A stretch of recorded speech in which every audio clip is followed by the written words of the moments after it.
Hello, and welcome to another episode of Movie Spoiler Alerts. Today we are talking about the 1996 film Mission Impossible, the first film in the Mission Impossible series, so let's get started. The film starts out following Jim Phelps, the head of a team known as the Impossible Mission Force, or IMF.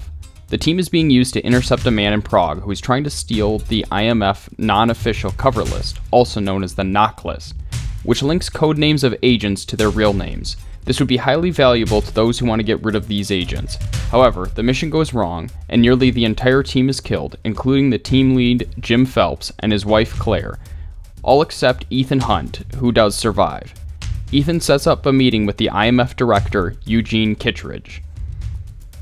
Ethan finds out that the whole job was a ruse to try to lure out a mole in the IMF, who has been communicating with an arms dealer named Max as part of something known as Job 314. Kittredge suspects that Ethan is the mole, as he is the sole survivor of the mission, and Ethan realizes he is surrounded by IMF agents. Ethan escapes and returns back to his safe house. There he discovers that Job 314 is not actually a job, but is referring to the book of Job from the Bible, which are spelt the same.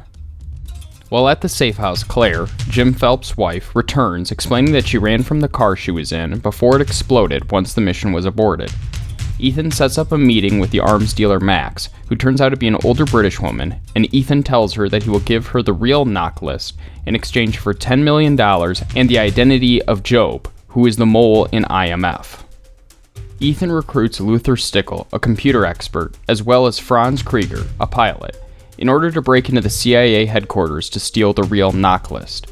There's a great deal of security, and they must come in from the ceiling, but eventually they are able to get the list.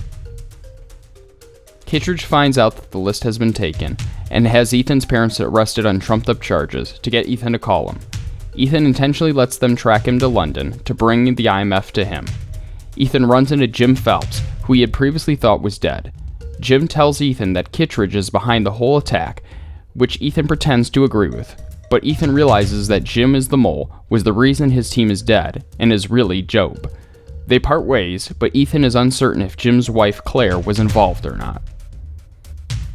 Ethan sets up an exchange for the knock list on a high-speed train.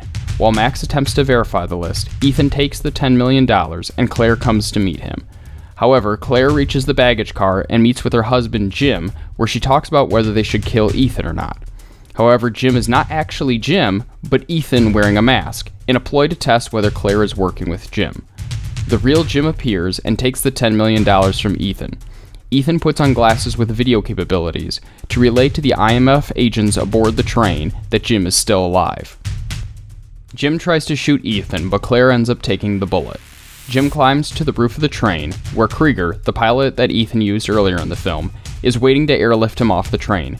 They enter into a tunnel, and using some explosive gum from earlier in the movie, Ethan blows up the helicopter, killing Jim and Krieger. Kittredge arrests Max on the train, and the knock list is returned. Ethan and Stickell are exonerated, but Ethan resigns from the IMF. However, aboard a flight home, a flight attendant uses a coded phrase and offers him a new mission, indicating he probably does take it.